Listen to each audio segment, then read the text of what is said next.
کمال کی بات ہے اللہ وہاں سے یہاں تک آ گئے, تھوڑا سا تو رہ گیا فاصلہ. چھوڑا یار, تم لوگ کی سمجھ میں نہیں آ رہا. ابے سوال پیدا ہوتا ہے کہ جب ادھر سے ادھر تک آ گئے تو تھوڑا سا تو رہ گیا ہے نا. اب یہاں سیڑھیاں کیوں لگائی جا رہی ہیں بھائی؟ دنیا کیا ہے؟ دارالاسباب ہے. ادھر سیڑھیوں سے جانا ممکن نہیں تھا, وہ اللہ اپنی قدرت سے ہی لے گیا. یہ دنیا دارالاسباب ہے, یہاں پہ کیا لگیں گی؟ سیڑھیاں لگیں گی. وہاں سے نیچے اتریں گے, اتنے بڑے بڑے بال ہوں گے جن سے پانی بہ رہا ہوگا, کیونکہ حضرت عیسیٰ علیہ السلام کو جب سولی پہ لٹکایا جا رہا تھا اس وقت آپ نے غسل کیا تھا, تو اللہ نے ان کی شکل کا کوئی آدمی کر دیا اور عیسیٰ ابن مریم کو آسمانوں پہ اسی حال میں اٹھا لیا. اور قرب قیامت میں جب نازل ہوں گے تو عصابۃ تغزو مع عیسی ابن مریم, نبی نے فرمایا میری اس امت کے لیے جنت کی ضمانت ہے جو عیسیٰ ابن مریم کے ساتھ مل کے جہاد کرے گا. حضرت عیسیٰ نے آتے ہی کیا کرنا ہے؟ جہاد کرنا ہے. تو اور پھر ایسا جہاد ہوگا اما الاسلام و اما السیف, یا تو اسلام ہے یا تلوار ہے, بیچ کا کوئی راستہ نہیں ہے. اور تقاتلون الیہود, سب سے پہلے لڑائی کس سے ہوگی؟ یہود سے ہوگی, عیسیٰ ابن مریم کی, کیونکہ یہود نے آپ کو قتل کرنے کی کوشش کی تھی, تو اللہ تعالیٰ عیسیٰ ابن مریم ہی کے ذریعے ان سے انتقام لیں گے. خیر, اب ایسا نہ ہو کل کوئی امام مہدی آ جائے. آج کل مارکیٹ میں امام مہدی کے نام پہ منجن ہر تھوڑے دن میں کوئی مہدی. میرے والد صاحب ایک واقعہ بتایا کرتے تھے, ہماری محلے کی مسجد میں نا ایک آدمی بہت نیک تھا, عبادت کرتے کرتے نا اس کی کھوپڑی گھوم گئی اوپر سے. بعض لوگ بہت زیادہ عبادت کرتے ہیں, دماغ خشک ہو جاتا ہے, خوراک ہوتی نہیں ہے, ہنسی مزاح کی کوئی بات ہی نہیں ہوتی, تو اوپر سے سیٹنگ کیا ہو جاتی ہے؟ آؤٹ. تو اس کی سیٹنگ آؤٹ ہو گئی. برا نہیں تھا وہ, میرے والد صاحب کے پاس آیا, کہنے لگا, میرے والد صاحب کو لوگ حافظ صاحب کہتے تھے, حافظ صاحب ایک بات آپ سے کرنا چاہتا ہوں, آپ ذرا نیک آدمی لگ رہے ہیں, صرف آپ سے کروں گا, کسی اور سے نہیں. والد صاحب نے کہا کیا؟ کہتے ہیں مجھے نا کچھ الہامات ہو رہے ہیں کہ امام مہدی میں ہی ہوں. والد صاحب ہمیں یہ واقعہ سنا رہے تھے, کہتے ہیں کہ میں نے اس سے کہا کہ بس مجھے بتا دیا, میرے علاوہ کسی کو قطعاً نہیں بتانا, ورنہ حالات کا میں ذمہ دار, کوئی بھی پیل دے گا, صحیح ہے نا.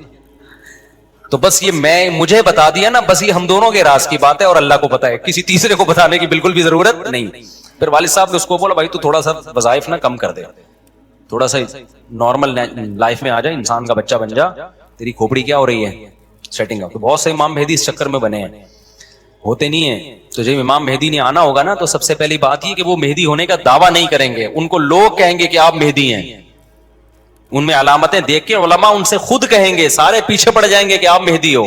سمجھتے ہو کہ نہیں سمجھتے ہو؟ جو خود سے مہدی ہونے کا دعویٰ کرے وہ تو مہدی ہو ہی نہیں سکتا. اور جب امام مہدی ہوں گے تو عیسیٰ ابن مریم نازل ہوں گے, جس کے دور میں عیسیٰ نازل نہیں ہو رہے اس کا مطلب وہ مہدی ہے ہی نہیں. تو حدیث میں آتا ہے حضرت مہدی مصلی پہ کھڑے ہوں گے تو حضرت عیسیٰ علیہ السلام آئیں گے تو وہ حضرت مہدی ان کو مصلی پہ آگے کریں گے کہ آپ نماز پڑھائیں, لیکن حضرت عیسیٰ علیہ السلام کس کے حوالے کریں گے مصلی, کہ یہ نماز آپ ہی پڑھائیں گے. کیوں؟ مجھے اللہ نے نماز پڑھانے کے لیے نہیں, مجھے کس کے لیے بھیجا ہے؟ جہاد کرنے کے لیے بھیجا ہے. میں تلوار لے کے لڑائی کروں گا, یاجوج ماجوج کو قتل کریں گے. اب یاجوج ماجوج کہاں ہیں اس کے بارے میں کوئی صحیح بات ہمارے علم میں نہیں ہے. ویسے بھی اگر ہمیں پتہ چل جائے کہاں ہیں تو وہ دریافت ہو جائیں گے نا, اور قرآن کہتے ہیں قرب قیامت سے پہلے وہ دریافت بولو نہیں ہو سکتے. تو اللہ نے چھپا دیا ہے, ان کو چھپا دیا ہے تو چھپایا ہے اس لیے کہ پہلے نہ پتہ چلے کدھر ہے. کچھ لوگ کہتے ہیں یہ چائنیز ہیں, کوئی بھروسہ نہیں ہے ویسے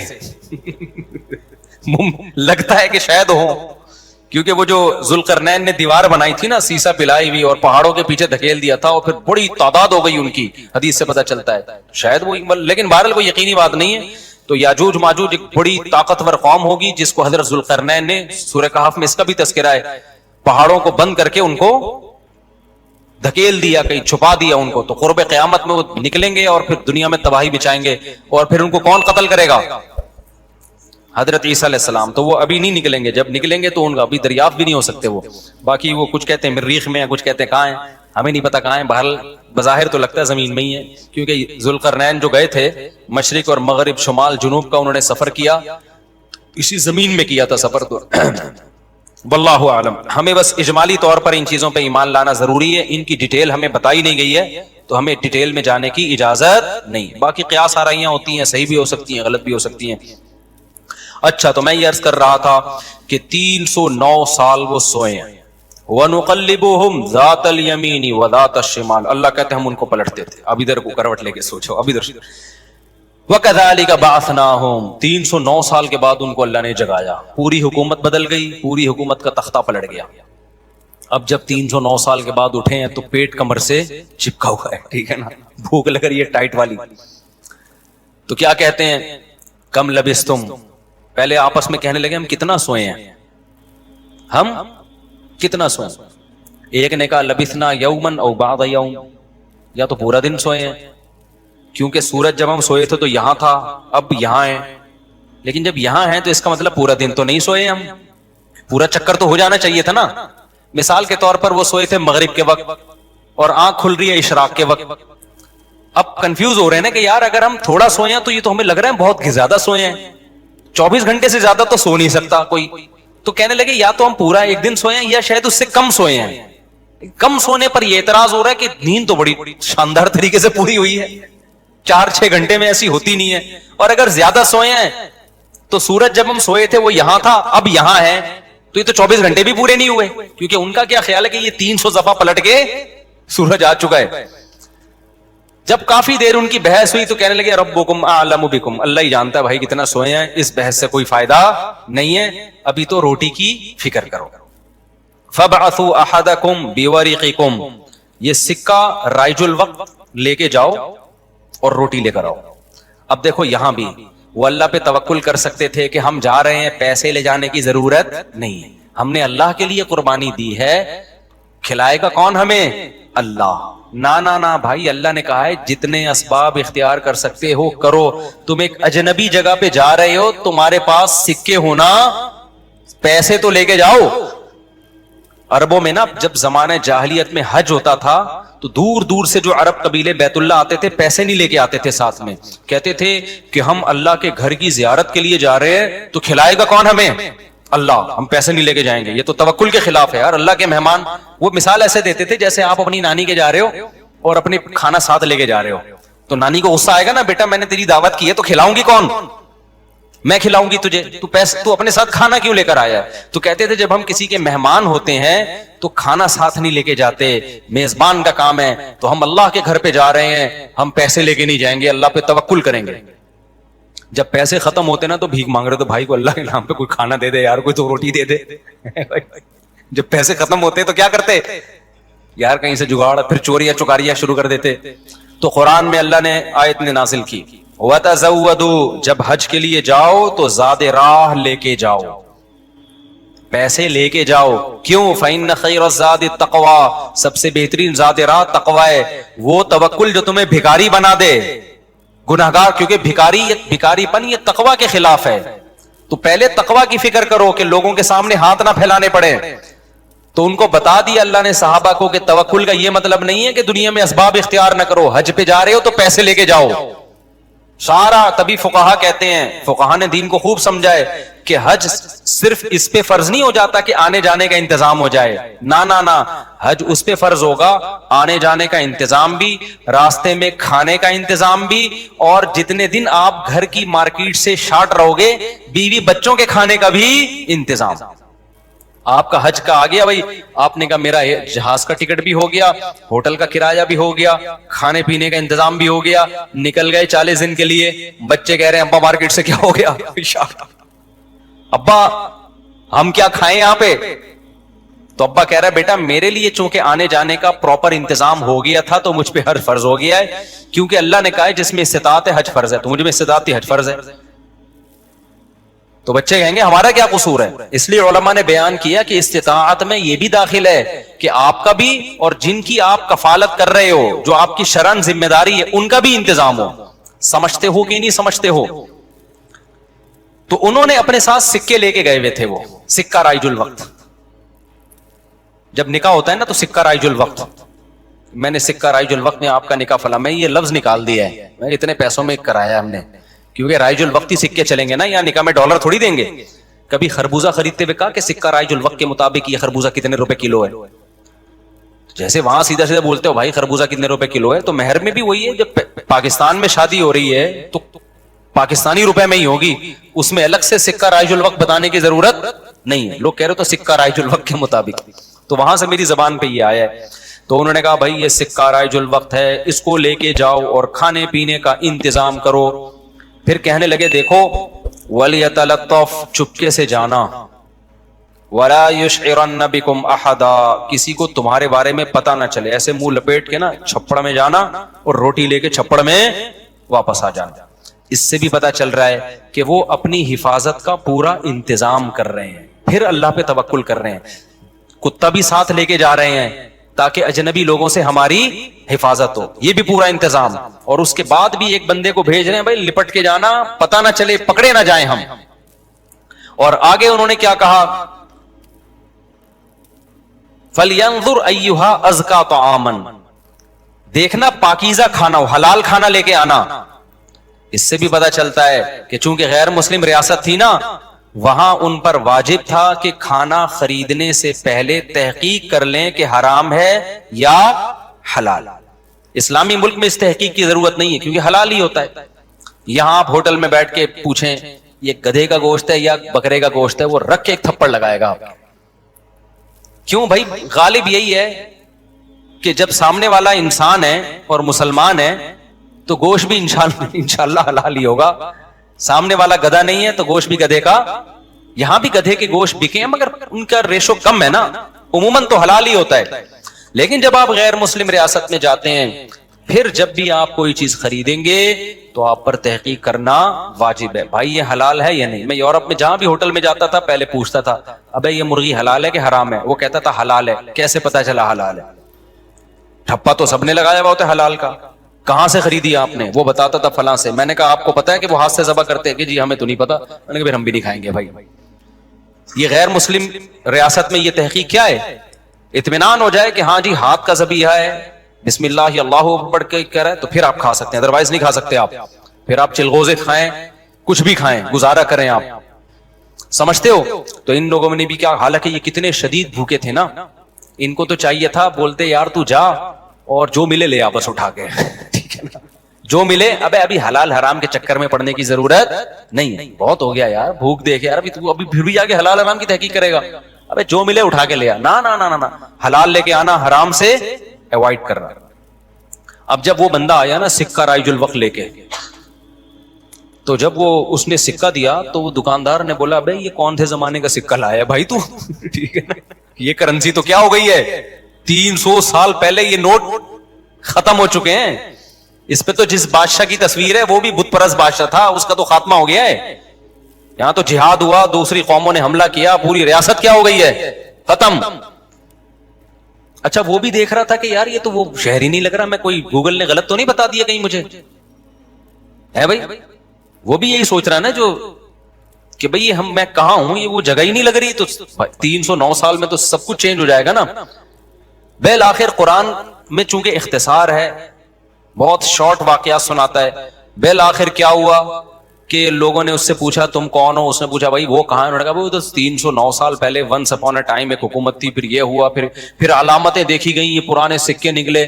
تو لوگوں کو، اچھا ان لوگوں کی ہسٹری بھی لوگوں کو پتا تھی کہ پرانے وقتوں میں چند نوجوانوں نے اللہ کے لیے قربانی دی تھی اور اپنے علاقے سے ہجرت کر کے چلے گئے تھے، ان کے نام یہ تھے، ان کی علامتیں یہ تھیں۔ تو اس سے بھی لوگوں کو نا ہسٹری سے پتا چل گیا بھائی یہ کون لوگ ہیں، یہ وہی لوگ ہیں۔ تو پھر بہرحال جب ہو گیا تو ان کی تو بڑی واہ واہ ہو گئی، یار یہ تو بڑے کرامتی بزرگ ہیں، یہ تو 300 سال سے کہاں سو رہے تھے، غار میں سو رہے تھے۔ سب نے ان کو بلایا، بھائی ان کا تو بڑا اکرام ہوا۔ میں اب آگے میں اپنے اسٹائل میں بیان کر رہا ہوں، قرآن میں نہیں لکھا ہوا، جو ہوتا ہے ایسے موقع پہ بھائی دم کر دیں، ہمارے وہ گنجے کے بال نہیں آ رہے، حضرت اس کے سر پہ دم کر دیں، اس کی شادی نہیں ہو رہی، اس کے لیے دعا کر دیں، اور یہ بچہ مولوی صاحب میرا بچہ انسان کا بچہ بن جائے۔ ہم نے جب پیدا کیا تھا اس وقت انسان تھا، لیکن اب جو رپورٹ ہے اس کے مطابق یہی جو شکایتیں آ رہی ہوتی ہیں، کوئی پھونک لگا دیں، کوئی تبلیغ میں نکال دیں، کوئی نصیحت کر دیں، جو بھی ان کا اتنی عزت ہو گئی، اتنی عزت ہو گئی، پھر انہوں نے وہ سب آ گئے اور ان کی بڑی، جو اللہ نے نا ان کی دعا ایسے قبول کی کہ بجائے ہجرت کرنے کے انہی کے وطن کو ان کے لیے سوٹیبل بنا، اور بالآخر ایک وقت کے بعد ان کی طبعی موت ہوئی۔ تو اب لوگوں میں جھگڑا ہو گیا، بھائی ان کی موت واقع ہو گئی ہے، تو یہ چونکہ ایک بڑا تاریخی واقعہ ہوا ہے، تاریخی واقعہ ہوا ہے نا، اس واقعے کو محفوظ رکھنا۔ ہسٹری تو ہر ایک چاہتا ہے نا محفوظ ہو، اور وہ ہسٹری جس میں کوئی سبق ہو۔ تو کسی نے کہا ہم قبہ بنائیں گے، کسی نے کہا ہم کیا بنائیں گے، لیکن جو غالب لوگ تھے, جن کو اللہ نے غلبہ دیا تھا, انہوں نے کہا لنتخذن علیہم مسجدا, ہم ان کے غار, کہا جاتا ہے کہ اسی غار میں ان کو دفن کیا گیا, جس غار میں انہوں نے زندگی گزاری نا, ہم ان کے غار کے قریب ایک مسجد بنائیں گے تاکہ اس مسجد میں نماز بھی ہو, عبادت بھی ہو, عقیدہ توحید بھی زندہ رہے, کیونکہ انہوں نے قربانی توحید کے لیے دی تھی, اور مسجد توحید کا سب سے بڑا ذریعہ ہے. مسجد بتاتی ہے کہ صرف اللہ کو پکارا جائے گا, تو انہوں نے پھر وہاں مسجد بنا دی. تو اب بعض لوگ اس سے کہتے ہیں, اس سے پتہ چلتا ہے مزاروں پہ مسجدیں بنانا جائز ہیں. نہ, اس وقت ان کی قبر کے قریب مسجد بنائی گئی تھی توحید کو زندہ کرنے کے لیے. اب قبروں پہ مسجد بنانے سے توحید کا بیڑا غرق ہوتا ہے, اب شرک اور بت پرستی پھیلتی ہے اس سے. اس لیے علماء کہتے ہیں اب قبرستانوں میں مسجدیں نہیں بنائی جائیں گی. ان کی نیت کچھ اور تھی, آج کچھ اور ہونے لگتا ہے, آج قبروں کو سردہ ہونے لگتا ہے وہاں پہ, اس لیے آج بنا کیا جائے گا اس عمل سے. سمجھتے ہو کہ نہیں سمجھتے؟ تو اس واقعے میں ہمیں کیا سبق ملتا ہے؟ اس واقعے سے ہمیں سبق ملتا ہے کہ جو اللہ کے لیے قربانی دیتا ہے اللہ اس سے غافل نہیں ہوتا, اللہ غیب سے اس کی مدد کرتا ہے. اللہ تو ویلیو, جب تک آخرت قائم نہیں ہوتی سب کو یکساں ویلیو دے رہے ہیں, سب کو برابر ویلیو دے رہے ہیں. تبھی اللہ کی نظر میں ہدایت پر آنے میں, کالے گورے میں, مالدار اور غریب میں کوئی فرق نہیں ہے. تبھی تو اللہ نے پیغمبروں کو کہا کہ آپ نے جب دعوت دینی ہے تو مالدار اور غریب کا, سردار اور غلام کا فرق نہیں کرنا, یہ فرق نہیں کرنا. پیغمبروں پر سب سے بڑا اعتراض یہ ہوتا تھا کہ آپ کی مجلس میں تو مالدار غریب لوگ بیٹھتے ہیں, ہم مالداروں کی عزت خراب ہوتی ہے ان کے ساتھ بیٹھنے پر. تو اللہ نے پیغمبروں کو کیا کہا کہ نہ, ان غریبوں کو اپنی محفل سے نکالنے کی آپ کو اجازت نہیں ہے, کیونکہ اگر آپ نے نکال دیا تو اس کا مطلب اللہ بھی کیا کر رہا ہے, وہ امیر غریب کا فرق کر رہا ہے. بناتا خود امیر غریب ہے اور پھر خود ہی فرق کر رہا ہے. تو بھائی یہ تو دولت تو اللہ کی دین ہے, اس میں کسی کی فضیلت کی کیا بات ہے؟ تو انسان کو اللہ نے عقل دی, انسان اب خواہشات کا غلام بنے گا نا, تو میرے بھائی آپ کی نظر میں اچھا ہو سکتا ہے, اللہ کی نظر میں اس کی 2% کی ویلیو نہیں. اللہ کہتے ہیں تو اس امتحان میں ناکام. اچھا یہ بھی ایک بات ہے, اللہ نے جب عزت, دیکھو بے عزتی ہمیشہ اس کی ہوتی ہے جس کی عزت ہو. یہ میں کئی بار بیان میں مثالوں سے سمجھا چکا ہوں. بہت سے لوگوں کو میں نے یہ مثال دی نا کہ عزت, آپ کو بےزتی فیل ہو رہی ہے نا تو عزت ختم کر دو اپنی, اس سے بےزتی آپ کی فیل ہونا کیا ہو جائے گی. گھر میں ابا سے صبح شام تانے مل رہے ہیں نا ایک آدمی کو, تو کہہ رہے مجھے محسوس ہوتی ہے بےزتی. تو میں نے کہا جب کئی دن تک ابا سے تانے سنتے رہو گے تو آپ کی عزت کا گراف اتنا نیچے آ چکا ہوگا کہ بےزتی محسوس ہونے کا گراف بھی اسی حساب سے نیچے آ چکا ہوگا. تو یہ بھی ایک پیکج ہے خودکشی سے بچنے کا. بعض لوگ خودکشی کے ارادے سے آتے ہیں میرے پاس کہ میں تو اب خودکشی کر رہا ہوں کیونکہ ابا کی طرف سے تانے اتنے بے روزگاری کے اور یہ وہ.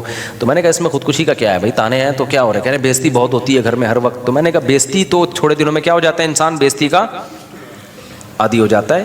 تو یہ جتنی ابھی فیل ہو رہی ہے 1 مہینے بعد اتنی فیل نہیں ہوگی. تو یہ اس لیے ابھی 1 مہینے تک خودکشی کو ڈیلے کر دو, پھر میرے پاس آنا, پھر میں 1 مہینے کا پیکج اور دوں گا, تو اس کے بعد انجوائے کرو گے اس کو.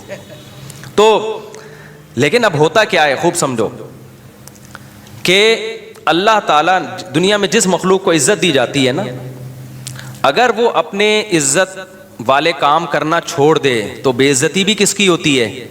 ہمیشہ عزت دار لوگوں کی ہوتی ہے. اس لیے اللہ تعالیٰ نے جہاں انسان کے لیے جنت بنائی ہے نا, وہیں جہنم بھی کس کے لیے بنائی ہے؟ انسانوں کے لیے بنائی ہے اللہ نے. تبھی قرآن کیا کہتا ہے, ایک طرف قرآن انسانوں کے فضائل بیان کرتا ہے وَلَقَدْ كَرَّمْنَا بَنِي آدم, ہم نے بنی آدم کو بڑی عزت دی. ایک طرف قرآن کہتا ہے ہم نے بنی آدم کو مسجود ملائکہ, فرشتوں کا مسجود بنایا. ایک طرف قرآن کہتا ہے ہم نے جو ہے ساری کائنات مسخر کر دی بنی آدم کے لیے. اتنی, ایک طرف اللہ کہتا ہے اولئک کالانعام, یہ انسان چوپایوں سے بھی بدتر ہیں. ارے بھائی اللہ ایک طرف تو اتنا پروٹوکول دے رہا ہے, دوسری طرف کہہ رہا ہے یہ گدھے گھوڑے سے بھی کیا ہیں, بدتر ہیں. بھائی بات یہ ہے کہ جب عزت بہت زیادہ ہوتی ہے اور آپ وہ کام کر رہے ہوتے جو گدھے گھوڑوں پہ سوٹ کرتے ہیں, تو پھر آپ کا مقام گدھے گھوڑوں جیسا نہیں ہوتا بلکہ گدھے گھوڑوں سے کم ہوتا ہے. وجہ اس کی ہے کہ وہ تو گدھا گھوڑا ہے, وہ تو وہ کام کرے گا جو گدھے گھوڑوں کے کام ہوتے ہیں. تم تو وہ تھوڑی ہو, تم تو مسجود ملائکہ ہو, تمہیں تو اللہ نے ذہانت دی, عقل دی ہے, تم وہ کام کیوں کر رہے ہو؟ لہذا اللہ کہتے ہیں انسان یا تو اشرف المخلوقات ہے اللہ کی نظر میں، یا احقر المخلوقات ہے، تمام مخلوق میں سب سے بدترین مخلوق ہے۔ والتین والزیتون میں اللہ نے یہی مضمون بیان کیا، فرمایا والتین والزیتون وطور سینین وہذا البلد الامین لقد خلقنا الانسان فی احسن تقویم ثم رددناہ اسفل سافلین۔ کیا عجیب قسمیں اللہ نے اٹھائی ہیں، دیکھو فرمایا والتینی والزیتون، قسم ہے انجیر کی، قسم ہے زیتون کی۔ عجیب بات ہے یار، کھانے پینے کی چیزوں کی اللہ قسمیں اٹھا رہا ہے اور کہہ رہا ہے لقد وطور سینین، اور طور سینین جو کوہ طور ہے نا مصر میں جہاں موسیٰ علیہ السلام سے اللہ ہم کلام ہوئے تھے، کوہ طور کی قسم۔ اب کوئی جس کو قرآن نہیں آتا نا وہ کہے گا یار یہ اللہ کا کلام ہے، انجیر کی قسم، زیتون کی قسم اور پہاڑ کی قسم، اور قسمیں اٹھا کے اللہ کیا کہہ رہے ہیں؟ لقد خلقنا الانسان فی احسن تقویم، سب سے زیادہ عزت دار اس کائنات میں کون ہے؟ انسان ہے۔ انجیر زیتون کا اس سے کیا تعلق ہے کہ انسان کیا ہے؟ اشرف المخلوقات ہے۔ کوئی تک بن رہا ہے؟ بھائی بتا دو اگر نہیں سمجھ میں آ رہا۔ بھائی بظاہر تو بے ربط کلام ہے نا، انجیر کی قسم۔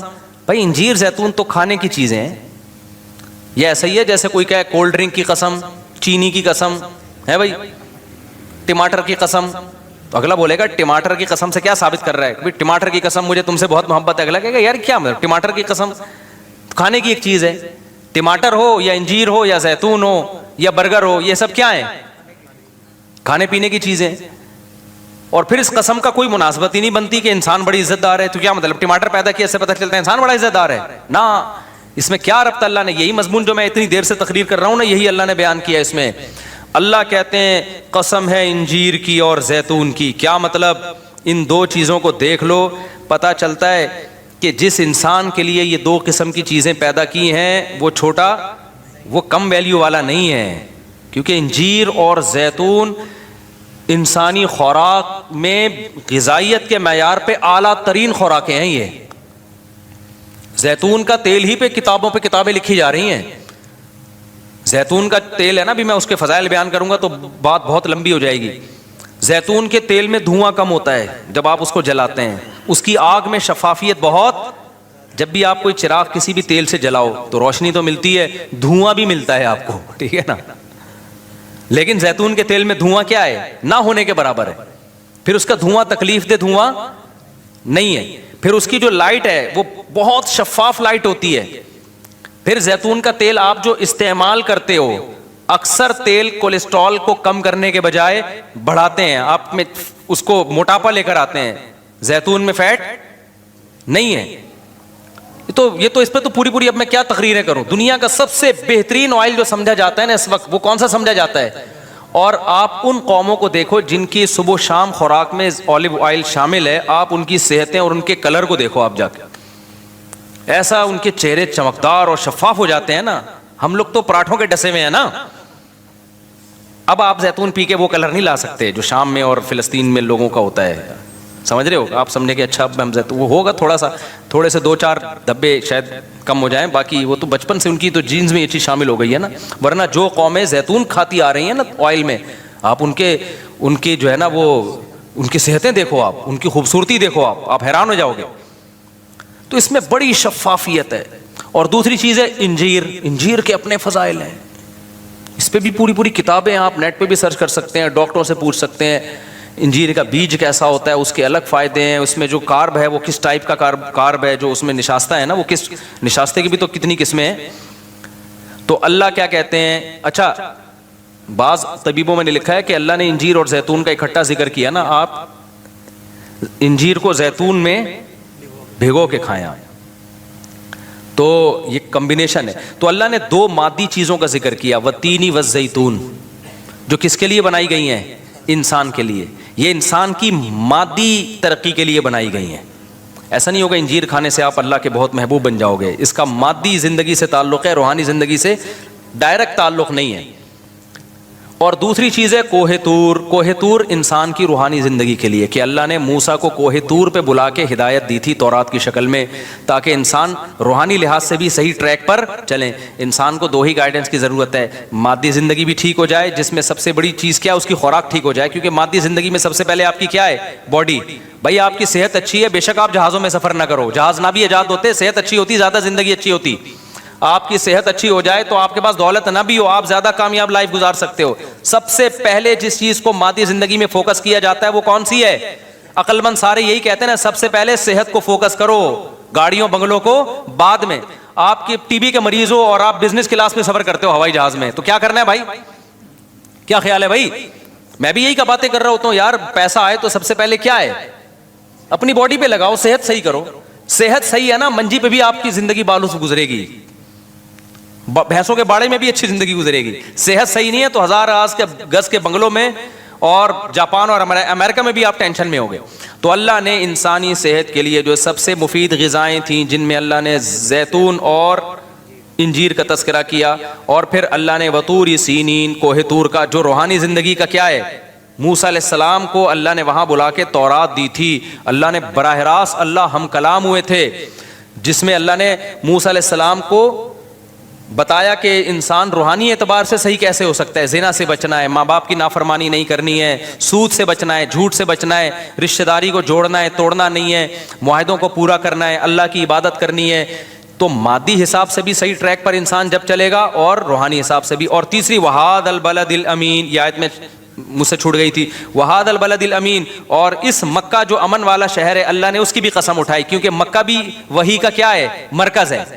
دو ایسی جگہیں دنیا میں خاندانی ہیں جہاں جس شان سے وحی نازل ہوئی ہے, تیسری جگہ اس شان سے وحی نازل نہیں. ایک مکہ میں قرآن نازل ہوا, قرآن کا زیادہ تر حصہ, اور ایک کوہ طور پہ جہاں اللہ براہ راست موسیٰ علیہ السلام سے ہم کلام ہوئے. تو دو اللہ نے مادی نعمتوں کا ذکر کیا جو انسان کی مادی زندگی کو ٹھیک کرنے میں معاون اور مددگار بنتی ہیں, اور دو وہ پلیسز کا, وہ جگہوں کا ذکر کیا جہاں وہی آئی ہے, جس وہی نے انسان کی روحانی زندگی کو ٹھیک کیا ہے. تو اللہ کہتے ہیں یہ چار چیزیں دیکھ لو تو پتہ چل جائے گا کہ واقعی ہم نے انسان کو بڑا ہی خاندانی بنایا ہے, جس کے لیے غذائیں انجیر اور زیتون پیدا کی جا رہی ہیں, اور جس کی ہدایت کے لیے مکہ اور کوہ طور پر انتظام کیا جا رہا ہے. یہ پروٹوکول کسی اور مخلوق کو نہیں دیا جا رہا. سمجھ میں آ رہی ہے بات؟ لیکن پھر آگے اللہ نے کیا فرمایا, والتین والزیتون وطور سینین وہذا البلد الامین لقد خلقنا الانسان فی احسن تقویم ثم رددناہ اسفلا سافلین. اللہ کہتے ہیں بنایا تو ہم نے بڑا معزز تھا, لیکن پھر ہم نے ہی کیا کیا, انسانوں کو سب سے بدترین مقام پہ لے گئے. ہم لے گئے کا مطلب کیا ہے, یعنی ان کی حرکتوں کی وجہ سے بنایا تو اشرف المخلوقات, جس کے لیے غذاؤں میں انجیر اور زیتون پیدا کی. اس سے بھی پتہ چلتا ہے کہ ہم اپنی غذاؤں کو ٹھیک کر لیں.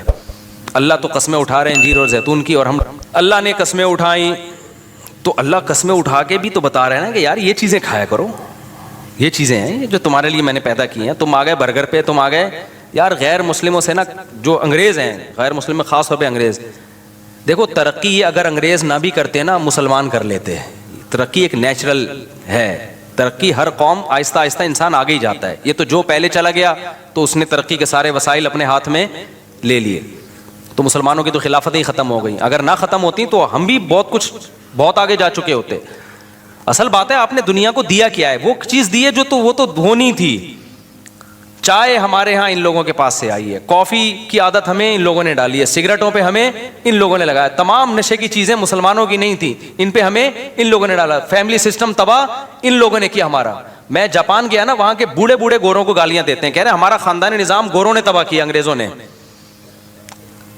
تو یہ بڑی بڑی جو برائیاں آئی ہیں نا, برگر پہ ہمیں کس نے لگایا ہے؟ آپ کے باپ دادے برگر کھاتے تھے, ڈبل روٹیاں؟ ہم تو روٹی کھانے والی قوم تھی. ہمیں غذائیں ہماری ان لوگوں نے چینج کی ہیں. کولڈ ڈرنک پہ ہمیں کس نے لگایا ہے؟ ہمارے باپ دادے تو لسی پیتے تھے, کولڈ ڈرنک کون لے کر آیا ہماری سوسائٹی میں؟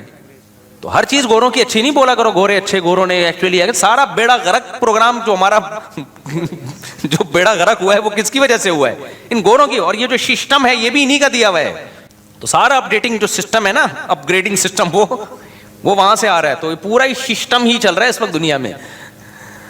تو پیچھے تانے بانے وہ ہم پہ مسلط ہوئے ہوئے ہیں. وہ چاہتے ہی نہیں ہے کہ ہم لوگ ترقی کریں. وہ ہمیں پیچھے ہی رکھنا چاہتے ہیں, وہ چاہتے ہیں لڑتے رہیں بیٹھ کے.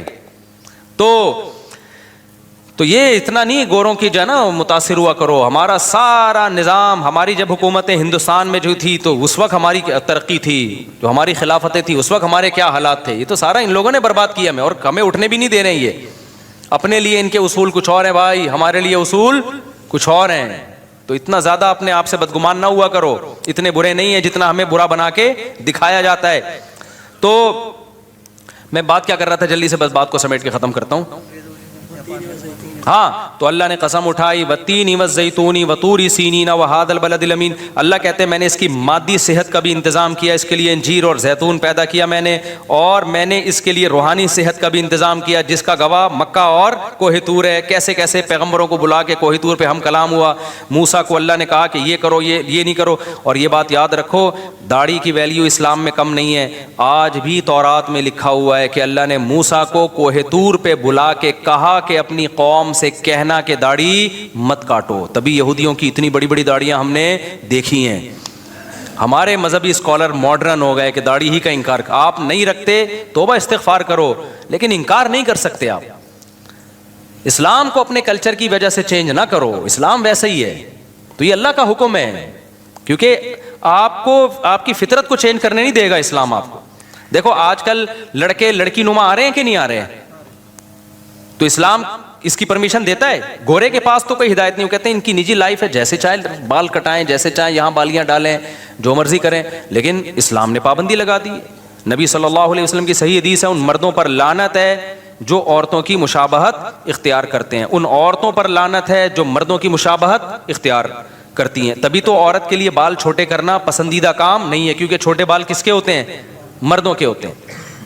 آپ کہہ سکتے ہو آپ کے تو بڑے بال ہیں, تو اتنے چھوٹے عورتوں کے نہیں ہوتے. اب اس سے زیادہ تھوڑی بڑے ہو سکتے ہیں, کتنا بڑھا لیں گے آپ, بڑھانا بھی چاہو تو یہاں تک نہیں پہنچتے. تو یہ اللہ نے پروٹوکول پیکج عورت ہی کو دیا ہے کہ اس کے بال بڑے ہو سکتے ہیں. اس کا مطلب یہ عورت کی خاصیت ہے. اب وہ بال کٹائے گی تو شریعت اس کو پسند نہیں کرتی. تو جو ہے نا اس کو ویسے ہی رہنا چاہیے. آدمی ہے تو پورا آدمی نظر آئے وہ. تو یہ ہائی اللہ ہوئی اللہ والا جو اسٹائل, ایسے ایسے ہیجڑے ٹائپ کے ٹک ٹاک پہ ویڈیوز آ رہی ہوتی ہیں نا, عجیب سے کھرچے ہوئے منہ آ رہے ہیں, عجیب سے مرد ہے وہ چمک پٹیوں والا ساڑیاں پہنا ہوا ہوتا ہے, اور لوگ کمنٹس بھی کر رہے ہوتے ہیں واہ واہ واہ ماشاء اللہ, یا تمہارے دماغ خراب ہو گیا ہے.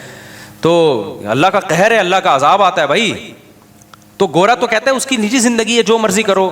ہم کیا کہتے ہیں بھائی, ہماری باڈی پہ ہمارا حق نہیں ہے.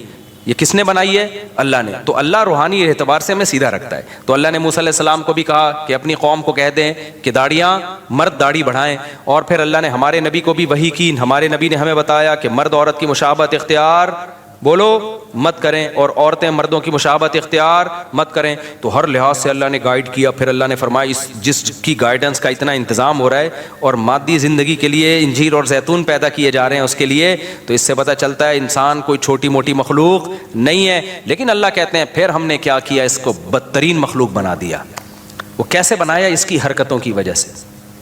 یہ بالکل ایسا ہی ہے جیسے بادشاہ سلامت کا ایک بیٹا ہو, شہزادہ ہو, بادشاہ اس کو بڑی زبردست شیروانی میں اپنے ساتھ لے کے جاتا ہے, اور بڑے خوبصورت پروٹوکول میں, شاہی خاندان کا آدمی ہے, بڑے بڑے لوگ ملاقاتوں کے لیے آ رہے ہیں, لیکن اس کمبخت کو چڈی بنیان میں ہی گھومنے کا شوق ہے, اور یہ ملتا بھی جمعداروں سے ہے, اور بہت ہی اس کی عجیب. تو بادشاہ کیا کرے گا, ایک دن اس کو آگ کر کے نکال دے گا, کہے گا یار تو تیرے تو وہ اسٹائل ہی نہیں ہے جو شہزادوں والا اسٹائل ہوتا ہے, تجھے تو عزت سمجھ میں ہی نہیں آ رہی ہے. تو اب دنیا کی نظر میں تو اس کو بے عزتی سمجھا جاتا ہے, لیکن اللہ کی نظر میں جو عزت اور ذلت کا معیار ہے وہ لباس نہیں ہے. اللہ کی نظر میں عزت اور ذلت کا معیار یہ ہے کون اپنی خواہشات کو اللہ کے حکم کے تابع رکھتا ہے, اور کون حیوان اور درندہ بن کے اپنی خواہشات کو پورا کرنے میں لگا رہتا ہے. اللہ رسول کی اس کی نظر میں کوئی ویلیو نہیں ہے. اللہ نے یہ نہیں کہا کہ خواہشات پوری ہی نہیں کرنی ہے, ایسا ظالم اللہ نہیں ہے, کیونکہ جب پیٹ لگا دیا اللہ نے, خواہشات لگا دی, یہی تو اسلام کا حسن ہے بھائی. ہندوؤں میں دیکھو کیسے لوگ ہیں جو ساری زندگیاں عذاب میں ڈالی ہوئی ہے, انہوں نے گوشت نہیں کھایا ساری زندگی سے, کہ بھی جانور کو ہلاک کرنا پڑتا ہے, گوشت جیسی نعمت سے محروم ہو گئے, لباس جیسی نعمت سے محروم ہو گئے. بہت سارے مذاہب میں ایسے کپڑے نہائے ہی نہیں, اپنے آپ کو ایسی ٹینشنوں میں ڈال دیا اور کہا کہ اس سے بھگوان کیا ہوگا, خوش ہوگا. ایک صحابیہ کو دیکھا نبی صلی اللہ علیہ وسلم نے کہ وہ پیدل صحابی تھے یا صحابیہ، حدیث پڑھے ہوئے مجھے بہت ٹائم ہو گیا تو شاید میں بیان کرنے میں نا مجھ سے غلطی ہو جائے، لیکن اصل مفہوم یاد ہے. وہ پیدل حج پہ نکلی ہوئی تھیں، تو اتنا لمبا سفر آپ صلی اللہ علیہ وسلم نے فرمایا کہ اللہ کو اس سے کوئی حاجت نہیں ہے کہ تم اپنے آپ کو اتنی ٹینشن میں ڈالو، کوئی بات نہیں، سوار ہو جاؤ اور دم دے دو اس کا. تو اتنی ٹینشن میں اپنے آپ کو ڈالنا کہ حلال تمام نعمتوں سے اپنے آپ کو محروم کر دینا، اس سے اللہ خوش نہیں ہوتا. لیکن اللہ نے کیا کہا کہ بھائی ایک خواہشات وہ ہیں جو انسانوں پہ سوٹ کرتی ہیں، ایک وہ ہیں جو گدے گھوڑوں پہ سوٹ کرتی ہیں، وہ انسانوں کے کام نہیں ہیں. مثال کے طور پر آپ عزت دار تھے، آپ نے اپنے بچوں سے کہا بیٹا میں چاہتا ہوں تم خوش رہو، بیٹا بتاؤ تمہیں کیا چاہیے. بچہ کہتا ہے ابو مجھے جو ہے نا آئس کریم چاہیے. آپ کہیں بیٹا بہترین آئس کریم آرڈر کر دی. اور بتاؤ بیٹا تمہیں کیا چاہیے. ابو مجھے گاڑی چاہیے. یہ لو بیٹا گاڑی لے لو. اور بیٹا کیا چاہیے. ابو میں جوان ہو گیا، مجھے ایک اچھی سی بیوی چاہیے. کوئی بات نہیں بیٹا ٹھیک ہے، بتاؤ کون سی والی چاہیے. وہ والی چاہیے. نہیں وہ والی چاہیے، چلو وہ یہ والی لے آؤ. یہ سارے ایسی باتیں ہیں جس سے ابا اگر انسان کا بچہ ہوگا تو وہ غصہ نہیں ہوگا. میں اس لیے کہہ دیا کہ ابا اس طرح کی باتوں سے بھی، آئس کریم کھلانے میں ٹینشن میں نہیں آتے، گاڑی دلانے. جب شادی کی بات کرے گا تو وہ پتہ نہیں غصہ ہو جاتے ہیں کہ پاگل ہو گیا ہے. حالانکہ وہ بھی آئس کریم بھی ہے، یعنی خواہش کے لیے ہی کہا رہا ہے، گاڑی بھی ہے اس لیے، تو وہ بھی تو اس کی ضرورت ہے نا بھائی. لیکن اس کے ابا کو ایک دم میٹر شارٹ ہو جاتا ہے ابا کا. تو خیر، لیکن انسان یعنی ابا اگر واقعی انسان کا بچہ نہیں کہنا چاہیے، ابا کی توہین ہو رہی ہے اس میں. ابا اگر واقعی ابا ہوں گے، لیکن اب کیا ہے کہ ابا نے کہا بیٹا میں چاہتا ہوں تمہاری جو بیٹا ضرورت ہے وہ پوری کرنا چاہتا ہوں، بتاؤ تمہیں کیا چاہیے. ابا مجھے چرس چاہیے. اب ابا کو غصہ آئے گا کہ نہیں آئے گا؟ بیٹا ہم خاندانی لوگ ہیں، تم بھی خاندانی ہو، ایسے مذاق دوبارہ نہیں کرنا. ابا میں مذاق نہیں کر رہا، مجھے کیا چاہیے؟ چرس چاہیے. یار بیٹا یہ غلط چیز ہے. اور بتاؤ کیا چاہیے اس کے علاوہ؟ ابا مجھے انٹی کو چھیڑنا ہے جا کے، مجھے بیوی نہیں چاہیے. میں ویسے ہی گدھے گھوڑے جیسے کرتے ہیں نا، جب ایک ٹرک ان کے دماغ پہ سوار ہوتی ہے تو گدھا گدھی تلاش کرتا ہے کہ نہیں کرتا؟ تو ابا ایک محلے میں گدھی ہے جو مجھے پسند آ گئی ہے، بس میں نے وہاں جانا ہے، اپنی ٹھڑک پوری کرنی ہے. شادی وادی کر کے بیوی بنا کے نہیں لانا. جب تک ٹھڑک پوری ہوگی کروں گا، اس کے ساتھ ریلیشن رکھوں گا. جب ٹھڑک پوری ہو جائے گی تو پھر اس کو چھوڑ کے کسی اور. ابا انسان کا بچہ ہوگا تو خوش ہوگا ایسی باتوں پہ، جائیدادوں سے آگ کر دے گا، بولے گا یہ میرا بچہ نہیں ہے بھائی، کسی نے غلطی سے میرے کھاتے میں نادرہ میں غلطی سے میں نے، نسبتیں دور کرے گا بھائی میرا اس بچے سے، لوگوں یہ میرا بچہ نہیں ہے، میری بے عزتی ہو رہی ہے. خدا کی قسم یہی کام انسان کے ساتھ ہو رہا ہے. قل من حرم زینت اللہ التی اخرج لعبادہ والطیبات من الرزق. اللہ کہتے ہیں بتاؤ، یہ جو ہندوؤں نے بہت سی چیزیں حرام کر لیں، عیسائیوں نے بہت سی چیزیں حرام کر لیں، اللہ کہتے ہیں جو حلال پاکیزہ چیزیں کون حرام کر سکتا ہے؟ تم کہو میں نے پیدا تمہارے لیے، یہ شہد میں نے تمہارے لیے پیدا کیا، یہ جانوروں کا دودھ میں نے تمہارے لیے پیدا کیا، مرغیوں کے انڈے میں نے تمہارے لیے پیدا کیے، اور تمہارے مشورے پر پورے سال مرغی انڈا دے گی، ٹھیک ہے نا، گن پوائنٹ پہ ایسی غذائیں پیدا کر دیں جو پورے سال ہی انڈے دینے پہ آ گئی ہے. اور میں نے تمہارے لیے عورت کو پیدا کیا جس سے تم نکاح کرو، اس سے تمہیں محبت ملے گی، لتسکنوا الیہا، سکون ملے گا، محبت ملے گی، تمہارا خاندان اور پریوار تمہارا آباد ہوگا. جعل لکم من انفسکم ازواجا، اللہ نے تمہاری جنس کے جوڑے پیدا کیے تمہارے لیے. وجعل لکم من ازواجکم بنین وحفدا، اس سے تمہیں اولاد ملے گی اور پھر بڑھاپے میں نانا اور دادا بنو گے، وہ انجوائے کرو گے، یہ سب تمہارے لیے. انسان ایسا کمبخت نکلا، انسان نے کہا نہ مجھے گرل فرینڈ چاہیے، مجھے بیوی نہیں چاہیے. گدے گھوڑے والے کام کیے کہ نہیں کیے؟ فرق پتہ ہے کیا ہے؟ گدھا گھوڑا یہ کام ٹائی اور سوٹ پہن کے نہیں کرتا. انسان نے کیا کیا؟ 3 پیس سوٹ اور ٹائی میں، اور ولاگ بنائی میری گرل فرینڈ ہے، یہ میری کلیگ ہے جس کے ساتھ میں گھومتا ہوں. 3 پیس سوٹ اور ٹائی سے انسان مہذب نہیں بن جاتا. انسانوں کو دھوکہ دیا جا سکتا ہے، اللہ کو دھوکہ بولو نہیں دیا جا سکتا. اللہ کی نظر میں کافر کی 2 ٹکے کی ویلیو نہیں ہے، کیونکہ کافر اللہ کے کہے ہوئے اچھے کو اچھا نہیں مانتا، اللہ کے کہے ہوئے برے کو برا نہیں مانتا. اللہ میاں نے کہا یہ میں نے تمہارے لیے دودھ کی نہریں پیدا کی، یہ میں نے تمہارے لیے دودھ پیدا کیا، میں نے تمہارے لیے شہد پیدا کیا. کافر کیا کہتا ہے؟ میں شراب پیوں گا. وہ کیا کہہ رہا ہے؟ میں کیا پیوں گا؟ اور اسمبلی سے بل بھی پاس کرا لیا کہ شراب کیا ہے؟ لیگل ہے. اللہ کہتے ہیں بھائی یہ انسانوں والے کام نہیں ہے، یہ انسانوں پہ سوٹ، یہ گندی. دیکھا نا شرابی کے منہ سے آنکھیں کیسی ہوتی ہیں اس کی؟ دیکھو فلموں کی شرابی اور ہوتے ہیں، ایکچوئل میں شرابی بولو نا. اور ہوتے ہیں فلموں کا شرابی تو ایسا ہوتا ہے آدمی کہتا ہے میں بھی 2 بوتلیں پی لوں, لیکن ایکچوئل میں جب آپ شراب نے دیکھے ہیں نا, یورپ میں بھی دیکھے ہیں, ادھر بھی تھائی لینڈ وائلینڈ میں بھی گیا, تو اتوار کی رات کو میں ایسے ہم لوگ ٹہل کے نہیں نکلے, ایسے پڑے ہوئے ہیں لوگ, منہ سے رالیں ٹپک رہی ہیں, گند بدبو. ایکچوئل میں یہ ہوتا ہے, قتل ہو جاتے ہیں, ایکسیڈنٹ ہو جاتے ہیں, جہاز گر جاتے ہیں. پائلٹ نے پی لی, ٹیسٹ ہوتے ہیں, پھر بھی بعض دفعہ نکل جاتا ہے پائلٹ. تو پائلٹ جو ہے نا وہ پی کے الٹا ہو گیا, وہ سمجھا کہ جہاز الٹا ہو گیا ہے. حالانکہ خود الٹا ہوا تھا وہ, اس چکر میں اس نے جہاز کو سیدھا کرنے کی کوشش کی, ساری پبلک ہی الٹ گئی. اتنے حادثات ہوتے ہیں نا شرابیوں کے دنیا میں, آپ کی سوچ سے بھی زیادہ. یہ تو چھپاتے ہیں, دانت توڑ دیا کسی کے, مکہ مار دیا, کیس بھی نہیں بنا سکتے کہ پی ہوئی تھی وہی اس نے. اس لیے اللہ نے کہا اتنی حلال چیزیں پیدا کی ہیں, گند کی طرف مت جاؤ. ٹھیک ہے تمہیں ٹینشن ہے, ڈپریشن ہے, ہر دنیا میں خوشیاں بھی آتی ہیں, غم بھی آتے ہیں, تو اس کا حل ہے کہ اللہ نے نیند کو پیدا کیا تمہارے لیے, سو جاؤ تم. اور کیا کرو بھائی, اللہ سے صبر مانگو, نماز میں دل لگاؤ. آپ نے ٹینشن دور کرنے کے لیے نشہ کرنا, آئس لینا شروع کر دیا, چرس پینا شروع کر دیا آپ نے. پھر تم یہ سمجھتے ہو کہ اللہ کہے گا اشرف المخلوقات ہے, نا نا نا نا, پھر آپ کو اللہ اشرف المخلوقات میں داخل نہیں کرے گا. پھر اللہ کہتا ہے میں نے انسانوں کو انسانوں میں پیدا کیا ہے, تم پر بہت سے لوگوں کے احسانات ہوں گے اور تمہارا بہت سے لوگوں سے ریلیشن ہوگا. دیکھو سورہ 5ویں پارے کی پہلی آیت لازمی پڑھو, وَاعْبُدُوا اللَّهَ وَلَا تُشْرِكُوا. اسلام جتنا ریلیشن پہ کو ویلیو دیتا ہے نا, غیر مسلم ریلیشن کو اتنی ویلیو نہیں دیتا. غیر مسلم صرف کسٹمر اور آپ کا جو فرینڈ ہے اس سے ریلیشن کو تھوڑی بہت ویلیو دیتا ہے کہ بھائی تھینک یو سے بات کیا کرو, تھینک یو پہ ختم کر دیا کرو. اس سے زیادہ غیر مسلم کی نظر میں ریلیشن کی ویلیو نہیں ہے. ریلیشن تو تمہیں سکھاتا اسلام ہے. کیا ریلیشن سکھایا ہے؟ 5ویں پارے کی پہلی آیت, پہلی یا دوسری آیت ہوگی, وَاعْبُدُوا اللَّهَ وَلَا تُشْرِكُوا, نہیں 5ویں پارے کی نہیں, سورہ نساء کی ہے, 4تھے پارے کی ہے میرا خیال ہے. وَاعْبُدُوا اللَّهَ وَلَا تُشْرِكُوا بِهِ شَيْئًا. سب سے پہلے ریلیشن اپنا اللہ سے مضبوط کرو. کس سے مضبوط کرو؟ انسان ریلیشن چاہتا ہے کہ نہیں چاہتا؟ دیکھو ریلیشن بھی انسان کو سکون دیتا ہے کہ ریلیشن آپ کے اچھے ہونے چاہیے. ہر وقت لڑتے رہو گے ادھر سے ادھر سے بھی تو دماغ ڈپریشن میں جائے گا نا. ہر باپ یہ چاہتا ہے کہ میری اولاد کا ریلیشن آپس میں بھی اچھا ہو, محلے والوں سے بھی اچھا ہو.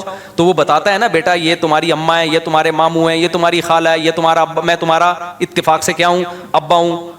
تو بیٹا تمیز سے رہنا, یہ بہن ہے, یہ بھائی ہے, لڑتے نہیں رہنا, سب کے حقوق کا تم نے کیا کرنا ہے خیال. تو اللہ میاں بھی یہی چاہتے ہیں. اللہ نے فرمایا وَاعْبُدُوا اللَّهَ, سب سے پہلے تمہارا ریلیشن کس کے ساتھ ہے؟ میرے ساتھ ہے, میں اللہ ہوں, میری عبادت کرنی ہے.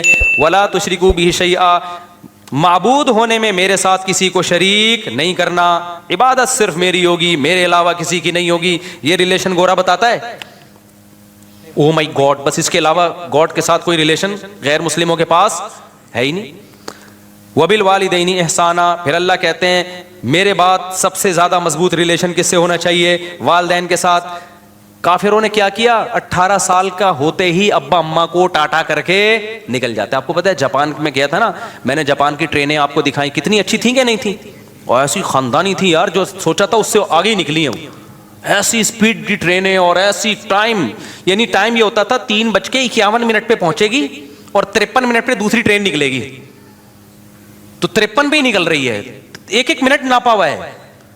لیکن آپ ایک بڑی بھیانک چیز ہے جاپان کی جو میں نے آپ کو نہیں دکھائی, جاپان کے بچے اپنے ماں باپ کے ساتھ بالکل بھی اچھے نہیں ہوتے. جاپان کے سائنٹسٹ اپنے کنٹری کے ساتھ بہت اچھے ہیں, جاپان کے مزدور اپنے مالک کے ساتھ بہت اچھے ہیں, لیکن جاپان کے بچے اپنے ماں باپ کے ساتھ بالکل بھی اچھے بولو نہیں ہوتے. ریلیشن نہیں ہے. 18 سال کا ہونے کا انتظار کرتے ہیں, جس دن 18 سال کے ہوئے ابا اماں کو ٹاٹا کیا اور مارکیٹ سے شارٹ. ابا مر رہا ہے, جی رہا ہے, تھوڑا بہت پوچھ لیتے ہیں, جو بہت پرانے قسم کے ہوں گے پوچھ لیتے ہیں. لاشیں مرنے کے بعد 3 دن تک بو آتی ہے ماں کی, پھر پتہ چلتا ہے یہاں کوئی بڑھیا مر گئی ہے. تو اللہ نے کیا کہا, میرے بعد سب سے بڑا حق کس کا ہے؟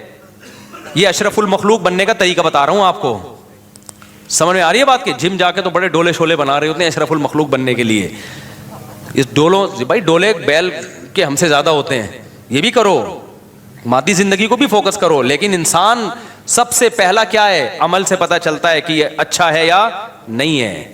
سمجھتے ہو کہ نہیں سمجھتے؟ تو وبالوالدین احسانا, اللہ کہتے ہیں اس کے بعد سب سے بڑا حق کس کا ہے؟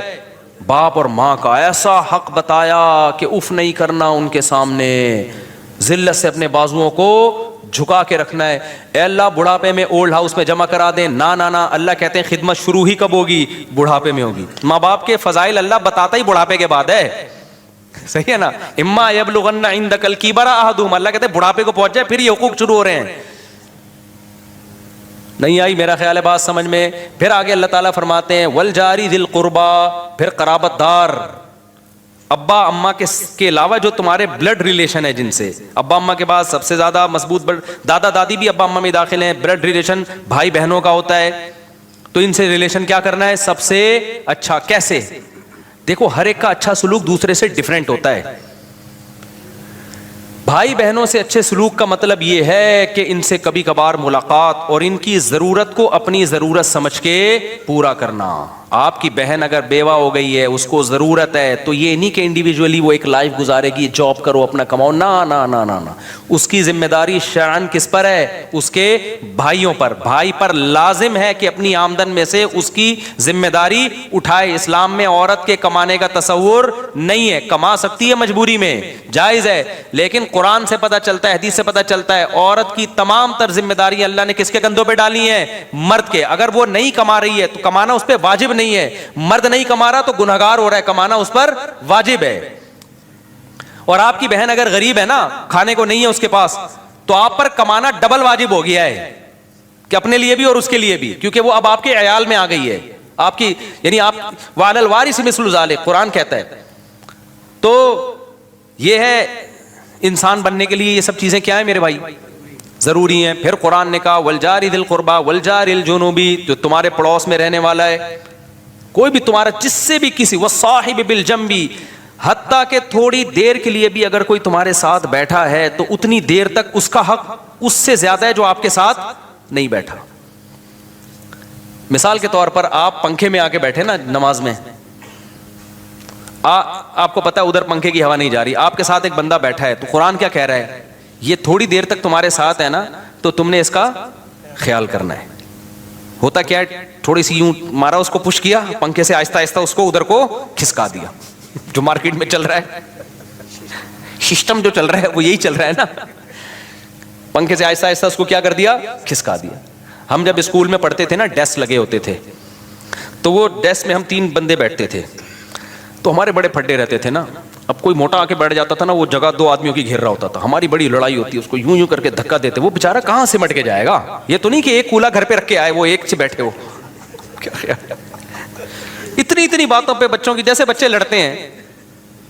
تو یہ تو ٹیچر کی ذمہ داری ہے بھائی, وہ سمجھائے کہ جو ساتھ بیٹھا ہوا ہے آپ نے اس کا اکرام کرنا ہے, عزت دینی ہے اس کو. جہاز میں بیٹھا ہے کوئی آپ کے ساتھ, بس میں بیٹھا ہے کوئی آپ کے ساتھ, تو گھیرنے کی کوشش نہیں کرنی. پڑوسیوں کو دیکھ لو یار, دیواریں دوسرے کی دیوار پہ کھڑی کر دیتے ہیں, اس کے اس طرح سے گھر بنا رہے ہوتے ہیں, اس کی ہوا اور اس کی روشنی مکمل بند ہو گئی.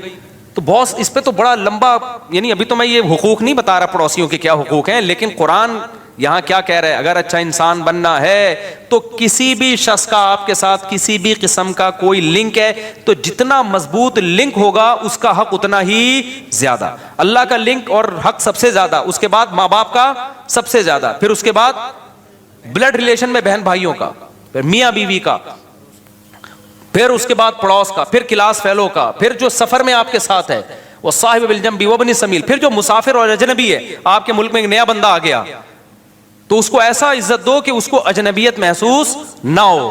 ہمارے یہاں اس کی کھال ادھیڑ لیتے ہیں لوگ کہ نیا آیا ہے, اس کو تو پتہ ہی نہیں ریٹ کیا چل رہے ہیں, ایک 50 روپے والا برگر 5000 میں بیچ دیتے ہیں اس کو. تو یہ سارے حقوق اللہ نے بیان کیے ہیں, اسی ریلیشن کو اسلام کہا جاتا ہے. سمجھ میں آ رہی ہے بات کہ نہیں آ رہی؟ کافر کے پاس یہ ریلیشن بولو نہیں, ان کا ایک ریلیشن ہوتا ہے girl friend boy friend, girl friend boy friend, یہ ٹھڑک والا ریلیشن ہے, یہ گدھے گھوڑوں والا ریلیشن ہے بھائی, اس کے علاوہ کوئی ریلیشن نہیں. تو یہ ہوگا تو اشرف المخلوق بنے گا. ادروائز 3 پیس سوٹ اور ٹائی میں, بڑے اچھے اسٹائل میں, thank you, nice to meet you, یہ چیزیں انسان کو دھوکہ دیتی ہیں. اللہ کو یہ دھوکہ. تبھی میں بس آخری بات, آخری جملہ, کہ جو خواتین اپنے شوہروں سے مسلمان خواتین پریشان ہوتی ہیں نا کہ ہمارے میاں وہ اسٹائل سے بات نہیں کرتے, جو گورے اتنی تھینک یو. بھائی گورا وہ حقوق بالکل بھی ادا نہیں کر رہا اپنی بیوی کے, جو یہاں ایک پاکستانی مسلمان ادا کر رہا ہوتا ہے. اخلاق اس کو ٹھیک کر لینے چاہیے، لیکن اگر صرف اخلاق ٹھیک کروا کے وہ والے حقوق لے لو نا تو یہ تیار ہے اس کے لیے، ٹھیک ہے نا. یہ کہتا ہے ٹھیک ہے میں آئندہ تھینک یو بولوں گا، سارے حقوق تم گیس بجلی کا بل خود دیا کرو. پھر دیکھو سب سے پہلے تو میں تھینک یو کی تسبیح لیتے ہوئے گھر میں داخل ہوں گا. مسلمان مرد آج گورے سے عورت کے لیے اچھا نہیں، بہت سے بھی زیادہ اچھا ہے. اللہ عمل سمجھنے کی اور کھوپڑی کو صحیح استعمال کرنے کی توفیق عطا فرمائے. بھائی ملاقات کے لیے آج میں نہیں مل سکتا، مجھے بہت ضروری کام سے انتہائی اسپیڈ کے ساتھ نکلنا ہے. جنگ سے آئی ہے جماعت، آپ سے ملاقات. کہاں ہیں آپ لوگ؟ ہیں السلام علیکم. ہو گئی نا؟ مجھے بہت اسپیڈ سے نکلنا ہے اصل میں، ٹھیک ہے.